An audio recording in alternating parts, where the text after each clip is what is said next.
السلام علیکم، welcome in Basit medicine care. ناظرین، آج ہم آپ لوگوں کو بتائیں گے نگزم کیپسول کے بارے میں، جس میں ہمیں ایک ہی ایکٹیو انگریڈینٹ اسومپرازول ملتا ہے۔ آج ہم بتائیں گے کہ اس کا یوز کیا جاتا ہے کن بیماریوں میں، اس کے سائیڈ ایفیکٹس کیا ہے اور یہ کن لوگوں کو نہیں کرنا چاہیے۔ تو اس سب کے بارے میں مکمل انفارمیشن حاصل کرنے کے لیے ویڈیو کو سکپ کیے بغیر لاسٹ تک دیکھیں تاکہ آپ بہتر سمجھ سکیں۔ ناظرین، نگزم ایک پروٹون پمپ انہیبیٹر ہے جو پیٹ میں پیدا ہونے والے تیزاب کی مقدار کو کم کرتا ہے۔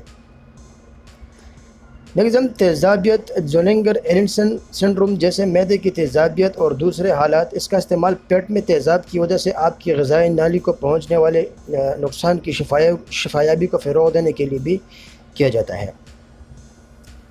اگر آپ کے معدے میں تیزابیت ہے تو اس وقت آپ کو ڈاکٹر یہ میڈیسن پرسکرائب کر سکتی ہے۔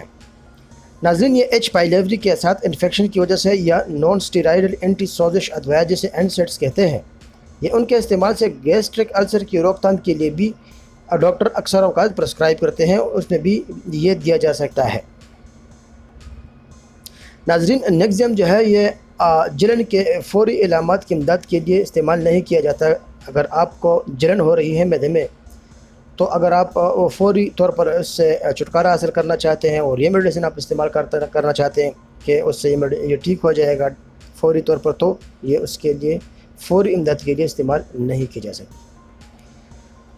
ناظرین، وارننگ کی بات کریں تو گردے کی پریشانیوں کا سبب بن سکتا ہے اگر آپ نگزم معمول سے کم پیشاب کر رہے ہیں یا اگر آپ کی پیشاب میں خون ہے تو اس میڈیسن کا استعمال کرنے سے پہلے اپنے ڈاکٹر سے ضرور مشورہ کریں۔ اگر آپ کو UTI انفیکشن ہے تو آپ یہ میڈیسن استعمال نہیں کر سکتے، آپ ضرور ڈاکٹر سے مشورہ کریں۔ کوئی بھی میڈیسن ہو ناظرین، ڈاکٹر کے پرمیشن کے بغیر کبھی بھی استعمال نہ کریں۔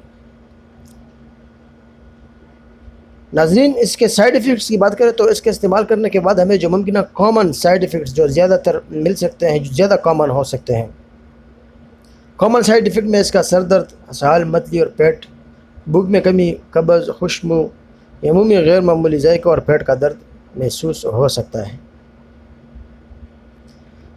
ناظرین، اگر ویڈیو آپ کو اچھی لگی ہو تو ضرور لائک کریں اور زیادہ سے زیادہ شیئر کریں تاکہ یہ معلومات ضرورت مند افراد تک پہنچ سکے۔ بہت شکریہ۔